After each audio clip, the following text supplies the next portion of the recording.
Pernahkah kamu mendengar tentang seorang putri dari tanah Sunda yang namanya tak hanya harum di Nusantara, tapi juga disebut-sebut dalam sejarah suci di tanah Mekah? Ia bukan sekadar bangsawan, tapi perempuan terpilih yang menapaki jalan para nabi. Inilah kisah Rara Santang, putri kerajaan Pajajaran yang kelak menjadi penyebar Islam, ibu dari seorang wali besar, dan perempuan suci yang jejaknya tertulis dalam sejarah kebangkitan spiritual tanah Sunda. Namun, jalan menuju kesucian tak pernah mudah, dan tak semua orang siap menghadapinya.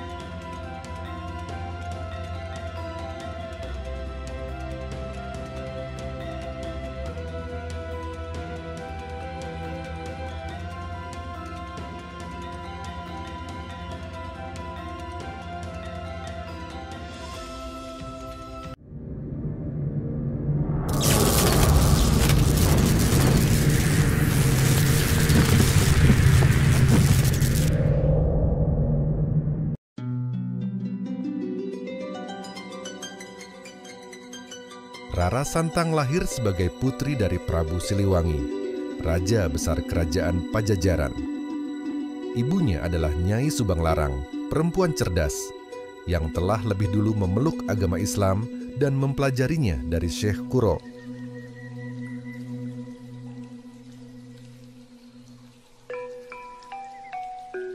Dari kecil, Rara Santang sudah berbeda. Ia lembut, tidak menyukai kekerasan, dan sering menyendiri untuk merenung di taman istana. Ia tidak tertarik dengan pesta atau kemegahan istana seperti kakaknya, Pangeran Walangsungsang.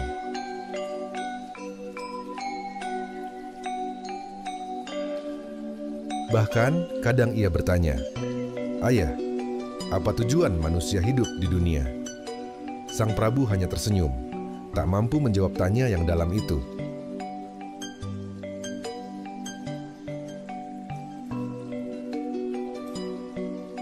Namun semakin dewasa, Rara Santang merasa hatinya semakin kosong.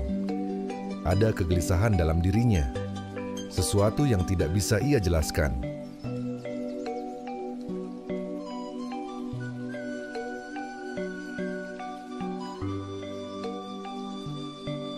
Suatu malam, Rara Santang mengendap-endap ke kamar ibunya.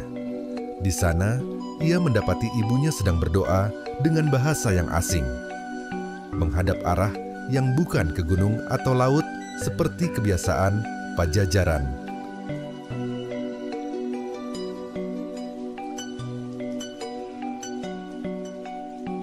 Ibu, sedang bicara dengan siapa? Nyai Subanglarang menatap putrinya, lalu memeluknya erat.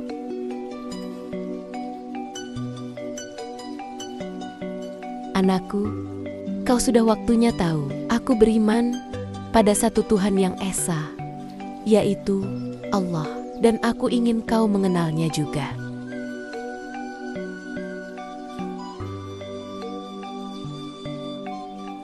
Malam itu menjadi titik balik. Rara Santang menangis lama, bukan karena takut, tapi karena hatinya seperti menemukan rumah.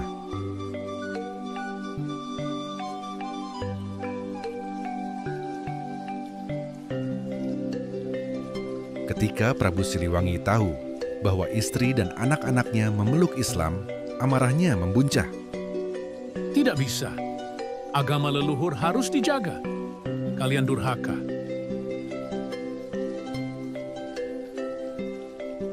Nyai Subanglarang dan anak-anaknya, Walangsungsang dan Rara Santang, diusir dari istana.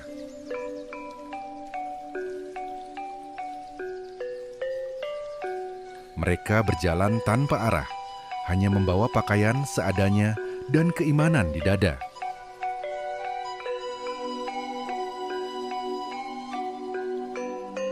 Di tengah hutan, Subanglarang jatuh sakit.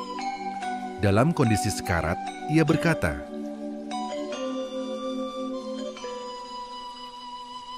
Rara, kelak kau akan melihat tanah suci, tempat para nabi berpijak. Jangan berhenti berjalan, sebab takdirmu lebih besar dari yang bisa kau bayangkan. Dengan linangan air mata, Rara Santang menguburkan ibunya dengan tangan sendiri. Sejak itu, hidupnya berubah selamanya.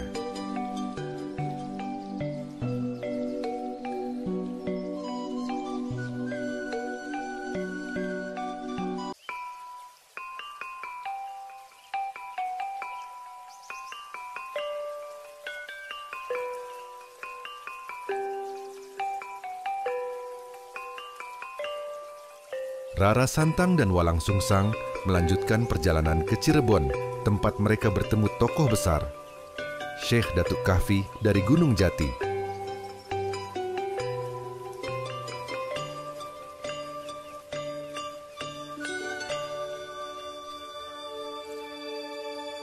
Di sana, Rara Santang belajar Al-Quran, hadis, bahasa Arab, dan ilmu ruhani.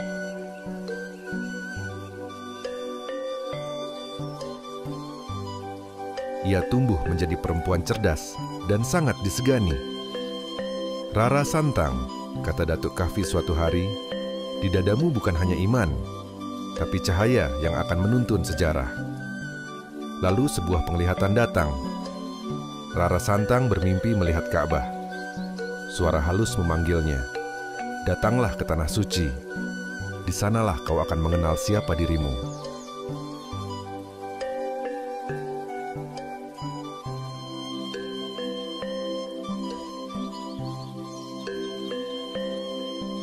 Ditemani beberapa ulama dan saudagar, Rara Santang berangkat menunaikan ibadah haji.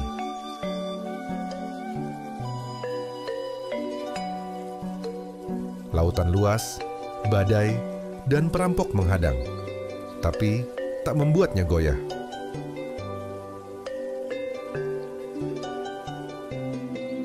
Sesampainya di Mekah, ia jatuh bersujud. Air matanya mengalir deras.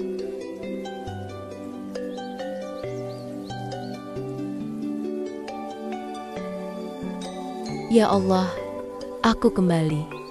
Aku bukan siapa-siapa, tapi Engkau Maha segalanya.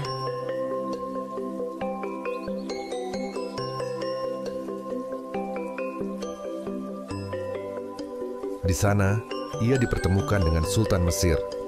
Kecantikannya, wibawanya, dan ilmunya membuat sang sultan jatuh cinta.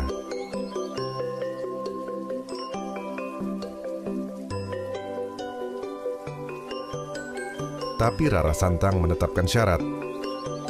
Aku tak ingin jadi istri biasa. Aku ingin mendidik anak yang kelak jadi pemimpin Islam di Timur.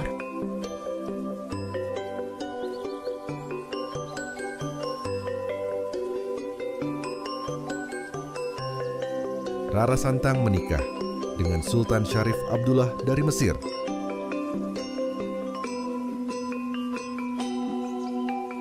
Dari pernikahan itu, lahirlah seorang anak laki-laki, Syarif Hidayatullah, yang kelak menjadi Sunan Gunung Jati.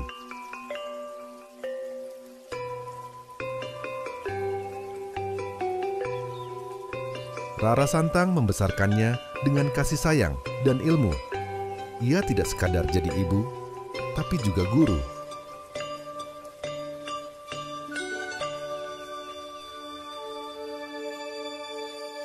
Nak, jangan jadi raja yang ditakuti. Jadilah pemimpin yang mencintai. Karena kekuasaan sejati bukan di tangan, tapi di hati.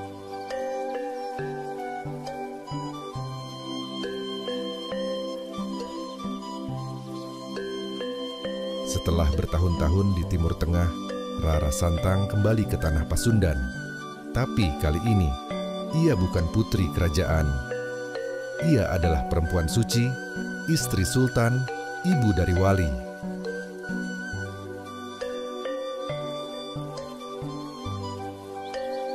Ia tidak datang untuk berkuasa, tapi untuk menyebarkan Islam dengan damai. Dengan kelembutan, ia mengajak rakyat mengenal Islam, menyentuh hati rakyat Pajajaran yang dulu mengusirnya.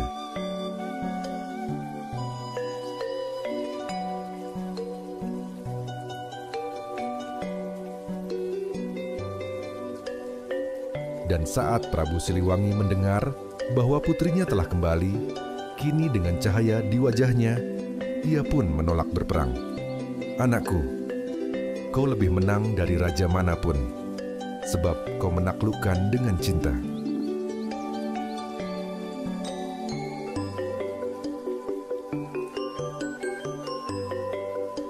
Rara Santang bukan sekadar tokoh sejarah. Ia adalah cahaya. Ia membuktikan bahwa perempuan bisa menjadi tiang spiritual suatu bangsa.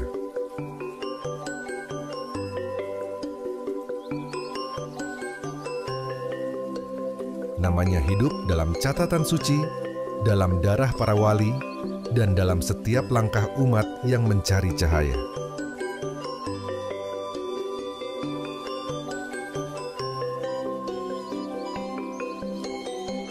Dan hingga hari ini, jika kau berjalan ke Cirebon dan kau menyebut nama Rara Santang, langit akan bergetar pelan.